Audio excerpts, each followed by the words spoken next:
2023년 봄이었습니다. 졸업식장에 울려 퍼지는 아이들의 노랫소리를 들으며 저는 38년간 서 있던 교단 앞에 섰습니다. 한미정 68세. 중학교 미술교사로서의 마지막 날이었죠. 교무실 책상을 정리하며 오래된 물건들을 꺼냈어요.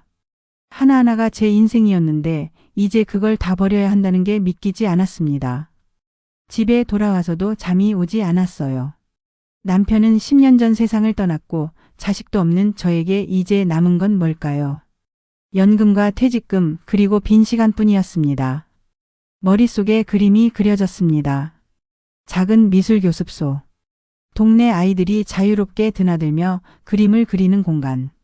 제가 평생 가르쳤던 기술을 이번엔 제 방식대로 나눌 수 있는 곳이요. 다음 날 아침 저는 동네 카페로 갔습니다. 20년 지기 친구 최경수가 운영하는 곳이었죠. 미정아, 무슨 좋은 일 있어? 얼굴에 쓰여 있네. 경수야, 나 교습소 열까 봐. 경수는 커피를 내려놓으며 웃었습니다. 좋지. 내가 평생 하던 거잖아. 근데 혼자 다 할 수 있겠어. 천천히 해보려고. 일단 자리부터 알아봐야지.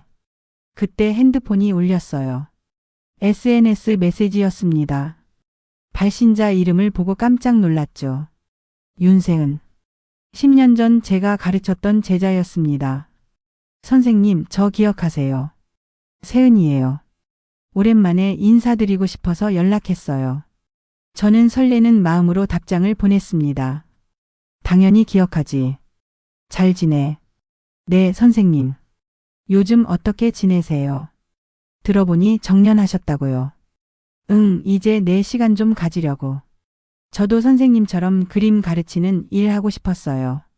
언젠가 선생님께 배운 것들 나누고 싶다는 생각 항상 했거든요.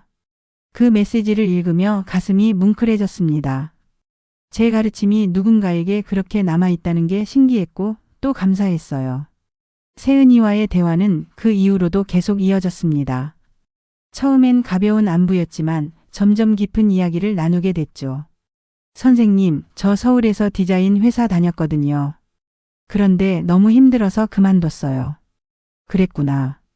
지금은 뭐 해? 시골로 내려왔어요. 여기서 다시 시작하려고요. 선생님 계신 동네 근처예요. 그 말을 듣고 깜짝 놀랐습니다. 세은이가 이 근처에 있다니요. 그럼 한번 보자. 오랜만에. 정말요? 선생님 뵙고 싶었어요. 며칠 뒤 동네 카페에서 세은이를 만났습니다. 10년 만이었죠.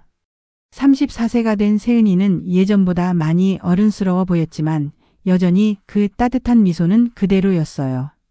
선생님, 정말 오랜만이에요. 그러게. 많이 컸네.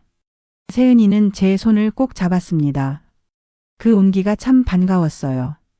요즘 뭐하고 지내세요? 아, 나 교습소 열려고 준비 중이야.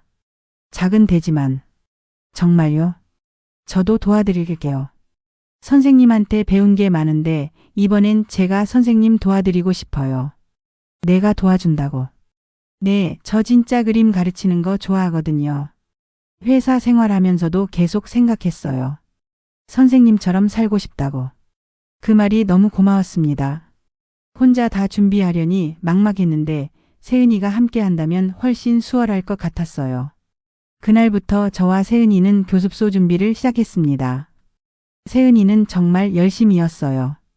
장소를 알아보고 필요한 물품 목록을 정리하고 SNS에 홍보 문구까지 만들었죠. 선생님, 요즘 아이들은 SNS로 정보 많이 찾아요. 제가 홍보 좀 해볼게요. 그래, 네가 젊으니까 그런 건 더 잘 알겠지. 오랜만에 누군가와 함께 무언가를 만들어 간다는 게 즐거웠어요. 혼자였다면 포기했을 일도 세은이가 있으니 힘이 났습니다. 어느 날 세은이가 조심스럽게 물었어요. 선생님, 혹시 전세로 공간 구하실 거예요? 응, 아직 확실하진 않지만.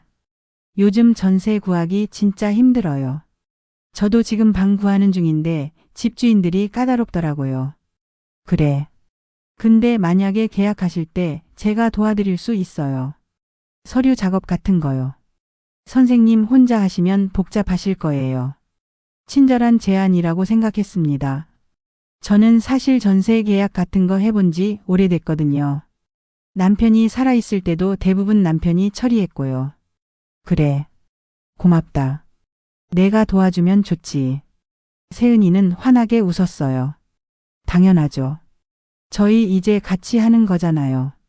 며칠 뒤 세은이가 좋은 곳을 찾았다며 연락했습니다. 선생님, 딱 좋은 자리 있어요. 근처 학교도 가깝고 주차도 편하대요. 그래. 같이 가볼까? 네, 부동산 사장님이랑 약속 잡을게요. 저는 그때까지만 해도 아무 의심이 없었습니다. 세은이는 제가 10년 전에 가르쳤던 그 순수하고 착한 제자였으니까요. 오랜만에 누군가에게 필요한 사람이 된다는 기쁨에 저는 경계심 같은 건 전혀 느끼지 못했습니다. 경수가 한 번은 말했어요. 미정아, 요즘 사기꾼 많다던데. 조심해.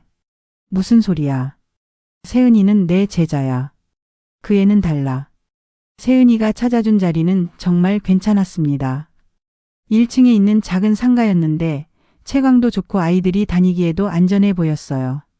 부동산 소장 박 소장이 반갑게 맞았습니다.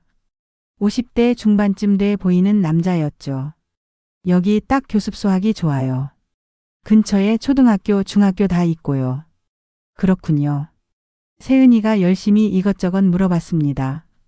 월세는 얼마인지, 관리비는 어떻게 되는지, 계약 기간은 얼마나 되는지요.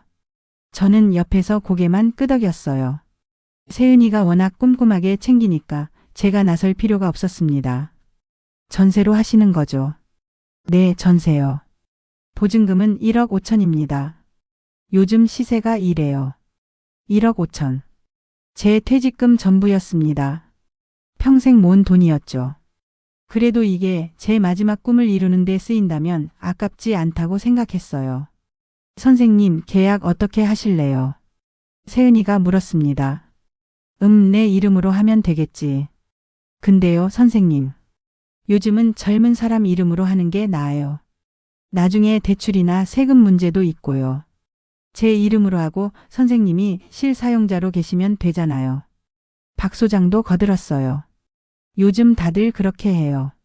젊은 분 명의로 하는 게 여러모로 편하죠. 저는 잘 몰랐습니다. 부동산 일은 복잡하다고 들었거든요. 세은이가 그렇게 말한다면 그게 맞는 거겠죠. 그럼 내 이름으로 할까? 네, 제가 다 알아서 처리할게요. 선생님은 편하게 계세요. 며칠 뒤 계약서에 도장을 찍었습니다. 세은이가 서류 뭉치를 들고 왔고 저는 필요한 곳에만 사인했어요. 계약서를 자세히 읽어보지 않았습니다. 세은이를 믿었으니까요. 보증금은 어떻게 보내드릴까요? 아, 선생님. 제 통장으로 보내주시면 제가 바로 집주인한테 넘길게요. 그게 제일 빠를 것 같아요. 그래. 저는 은행에 가서 1억 5천만 원을 세은이의 계좌로 송금했습니다. 평생 모은 돈이 한순간에 빠져나갔죠. 손이 떨렸지만 이제 새 출발이라고 생각하니 오히려 후련했어요. 세은이한테 전화했습니다. 보냈어. 네, 확인했어요. 선생님, 고생하셨어요. 제가 바로 처리할게요. 그날 저녁 경순의 카페에 들렀습니다. 계약했어. 다음 주부터 교습소 준비 들어가. 그래. 근데 계약서는 받았어. 세은이가 다 처리했어. 경수가 찻잔을 내려놓으며 물었어요. 계약자 명의는 누구야? 세은이. 젊은 사람 이름으로 하는 게 낫대. 경수의 표정이 굳었습니다. 미정아, 그건 좀 이상한데. 내 돈으로 하는 건데 왜 남 이름으로 해? 경수야, 요즘은 다 그렇게 한대. 세은이가 알아서 해준다잖아. 그래도 계약서는 꼭 확인해봐. 사본이라도 받고. 알았어. 내일 받을게. 하지만 저는 그 말을 대수롭지 않게 여겼습니다. 며칠 뒤 교습소 준비가 시작됐습니다. 선생님, 여기 이렇게 배치하면 어때요? 좋아. 내 감각이 역시 좋네. 세은아, 계약서 사본 하나 줄 수 있어. 아, 그거요. 제가 잠깐 다른 데 가져다 놨는데 찾아서 드릴게요. 그래, 급한 건 아니니까. 첫 수업 날이었습니다. 안녕하세요, 선생님. 그래, 반갑다. 오늘부터 우리 같이 그림 그려보자. 아이들은 신나서 붓을 잡았습니다. 저는 한 명 한 명 옆에 앉아서 손을 잡아주고 색을 칠하는 법을 알려줬어요. 38년 교직 생활 동안 느꼈던 그 설렘이 다시 돌아왔습니다. 하지만 수업이 끝나고 세은이가 말했어요. 선생님, 저 오늘 일찍 가봐야 할 것 같아요. 그래. 무슨 일 있어? 급한 볼일이 좀 생겨서요. 세은이는 서둘러 가방을 챙겼습니다. 뭔가 조급해 보였어요. 다음 날도 세은이는 늦게 왔습니다. 약속 시간보다 1시간이나 늦었죠. 미안해요, 선생님. 차가 막혀서요. 세은이의 말투가 예전과 달랐습니다. 사흘째 되는 날 세은이는 아예 오지 않았습니다. 전화를 걸어도 받지 않았죠. 문자를 보냈지만 답이 없었어요. 괜찮았지만 왠지 마음 한구석이 불편했어요. 저녁에 세은이한테서 문자가 왔습니다. 선생님, 죄송해요. 오늘 몸이 안 좋아서 못 갔어요. 그래. 푹 쉬어. 건강이 제일 중요해. 네, 감사해요. 하지만 다음 날도 세은이는 나타나지 않았습니다. 전화를 해도 통화 중이거나 받지 않았어요. 뭔가 이상했습니다. 일주일쯤 지났을 때 부동산 박 소장한테서 전화가 왔어요. 선생님, 계약서 사본 좀 받으실 수 있으세요? 집주인이 한 부 더 요청하셔서요. 아, 저한테는 아직 없는데요. 세은이가 가지고 있을 거예요. 윤세은 씨요. 그럼 제가 그쪽으로 연락해 볼게요. 며칠 뒤 박 소장이 다시 전화했습니다. 선생님, 윤세은 씨가 연락이 안 되네요. 혹시 연락처 아세요?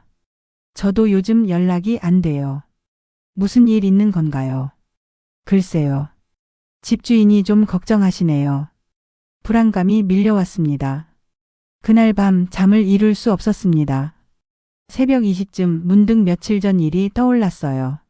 세은이가 교습소 뒤편에서 전화하는 걸 들었던 적이 있었거든요. 그 돈은 이번 주 안에 빼야 돼요. 늦으면 안 돼요. 그때는 무슨 말인지 몰랐습니다. 그냥 세은이 개인 일이려니 했죠. 하지만 지금 생각해보니 그게 무슨 의미였는지 조금씩 윤곽이 잡혔어요. 아니야. 설마. 세은이가 그럴 리 없어. 저는 제 생각을 부정했습니다. 하지만 불안은 점점 커졌고 잠은 끝내 오지 않았습니다. 아침 일찍 교습소로 갔습니다. 그런데 문이 잠겨 있었어요. 열쇠로 열려고 했지만 자물쇠가 바뀌어 있었습니다. 당황해서 주변을 둘러봤죠.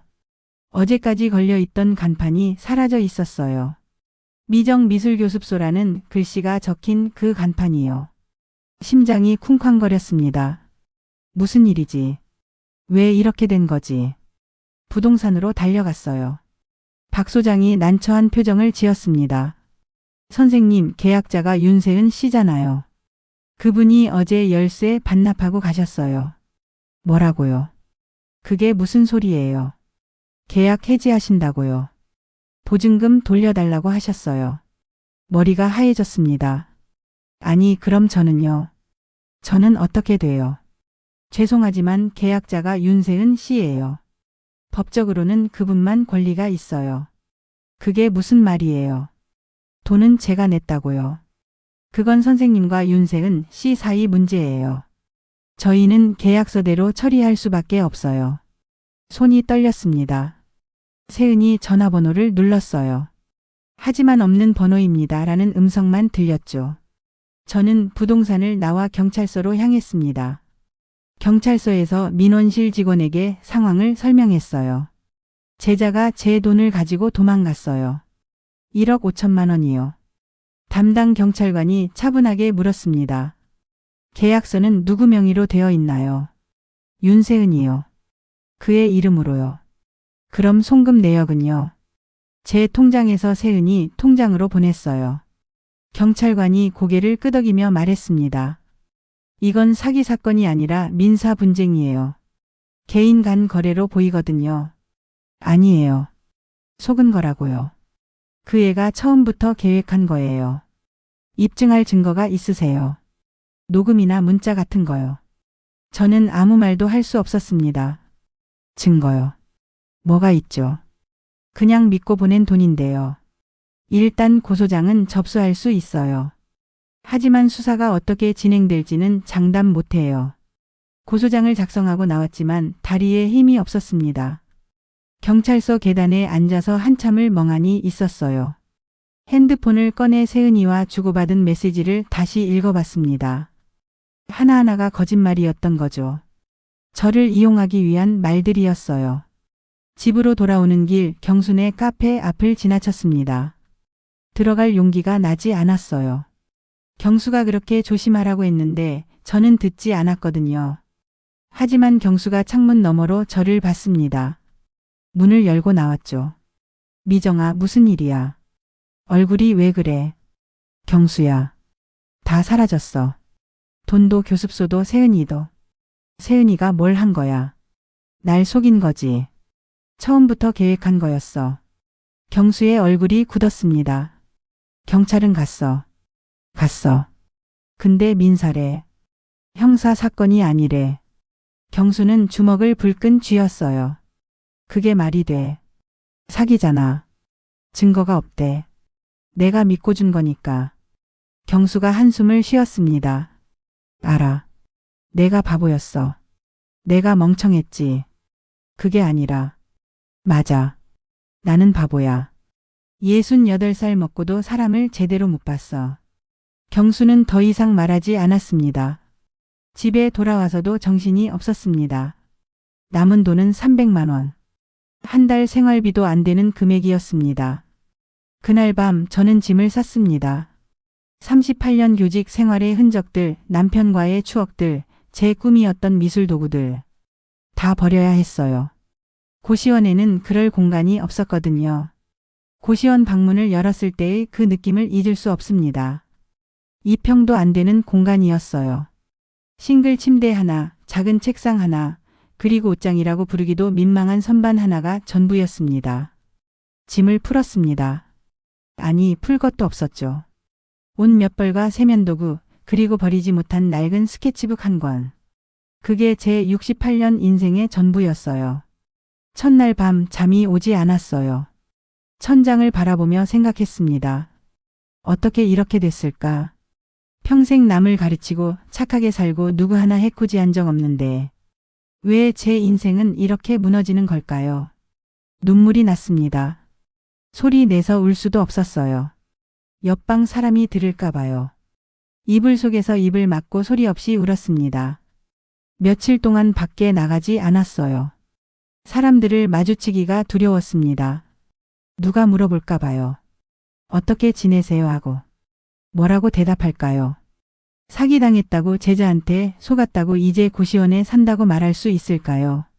냉장고가 없어서 편의점에서 도시락을 사 먹었습니다. 하루 한 끼. 돈을 아껴야 했거든요. 남은 돈으로 얼마나 버틸 수 있을지 계산했어요. 석 달이면 바닥날 것 같았습니다. 며칠 뒤 고향 친구 선주가 찾아왔습니다. 제가 사는 고시원까지 왔어요. 미정아, 문 열어. 선주는 방을 둘러보더니 한숨을 쉬었습니다. 이게 뭐야? 사람이 살 곳이 아니잖아. 여기밖에 없어. 선주가 제 옆에 앉았어요. 미정아, 너 이러다가 죽겠어. 밖에 나가. 사람들 만나고. 싫어. 창피해. 뭐가 창피해? 내가 잘못한 것도 아닌데. 다들 알잖아. 내가 사기당했다는 거. 선주가 제 어깨를 툭 쳤습니다. 그래서 뭐. 사기당한 사람이 숨어 살아야 돼. 잘못한 건 세은이야. 내가 아니라고. 선주의 말이 맞았습니다. 하지만 저는 여전히 나갈 용기가 없었어요. 선주야, 나는 이제 끝난 것 같아. 무슨 소리야. 평생 모은 돈 다 날렸어. 꿈도 사라졌고. 선주가 저를 똑바로 쳐다봤습니다. 미정아, 너는 너무 착해. 그게 문제야. 뭐가? 세상은 착한 사람부터 삼켜. 너처럼 남 믿고 남 배려하는 사람들이 먼저 당하는 거야. 저는 고개를 떨궜습니다. 그럼 이제 어떻게 해? 나는 사람을 못 믿겠어. 그럴 필요 없어. 대신 조심하면 돼. 믿되 확인하는 거야. 선주는 그날 밤 저와 함께 있어줬습니다. 좁은 고시원 방에서 둘이 나란히 누워 이야기했어요. 어렸을 때 일, 결혼했을 때 일, 남편과의 추억들. 선주는 제 이야기를 다 들어줬습니다. 미정아, 너 아직 끝난 거 아니야. 다시 시작할 수 있어. 어떻게? 모르겠어. 근데 너는 할 수 있는 사람이야. 38년 동안 아이들 가르쳤잖아. 그 힘으로 다시 일어서. 하지만 저는 믿을 수 없었습니다.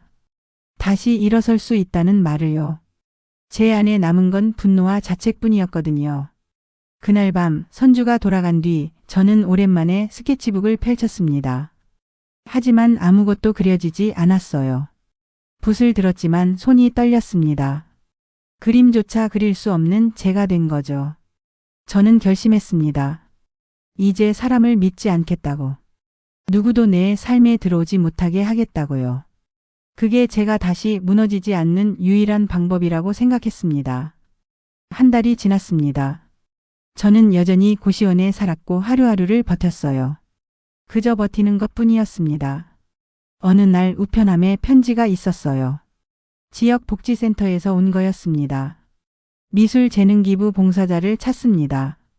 아이들과 어르신들에게 그림을 가르쳐 주실 분을 모십니다. 저는 편지를 구겨서 버렸습니다. 그림이요. 이제 그림도 하기 싫었어요. 그림 때문에 이렇게 됐는데요. 하지만 며칠 뒤 복지센터에서 전화가 왔습니다.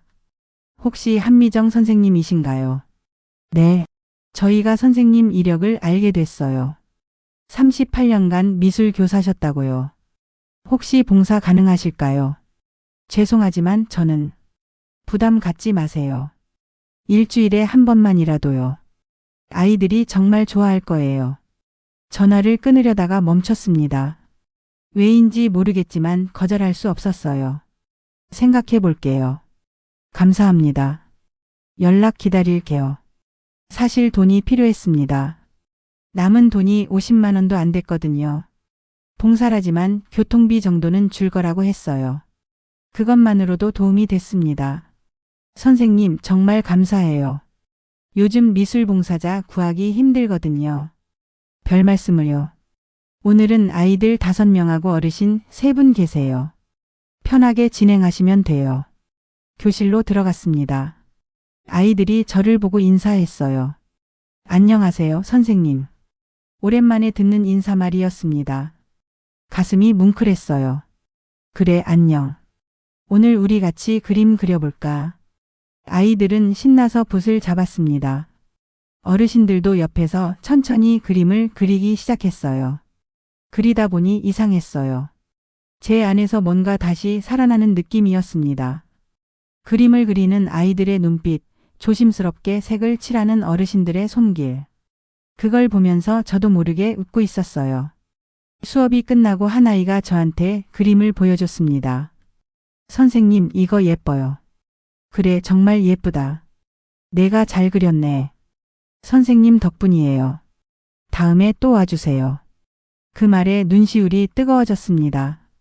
집으로 돌아오는 길 발걸음이 가벼웠습니다. 오랜만에 느끼는 감정이었어요. 누군가에게 필요한 사람이 된다는 것. 그게 얼마나 소중한 건지 다시 깨달았습니다. 2달 뒤 경찰에서 연락이 왔습니다. 윤세은이 체포됐다는 소식이었어요. 저 말고도 피해자가 3명 더 있었다고 했습니다. 보증금 일부를 환수했어요. 한 8천만 원 정도요. 8천만 돈이었습니다. 나머지는요. 이미 쓴 것 같아요. 회수가 어려울 것 같습니다. 그래도 괜찮았습니다. 8천만 원이면 다시 시작할 수 있었거든요. 경수한테 전화했어요. 경수야, 돈 일부 돌려받았어. 정말. 얼마나? 8천. 나머지는 못 받을 것 같아. 그래도 다행이다. 미정아, 이제 어떻게 할 거야? 저는 잠시 생각했습니다. 나 다시 시작하려고. 교습소. 아니, 이번엔 다르게. 다음 날 복지센터에 갔습니다. 새로운 아이들이 저를 기다리고 있었어요. 7명이었습니다. 안녕하세요, 선생님. 그래, 안녕. 오늘부터 우리 같이 그림 그려볼까? 한 아이가 손을 들었습니다. 선생님, 저 그림 못 그려요. 괜찮아. 누구나 처음엔 서툴러.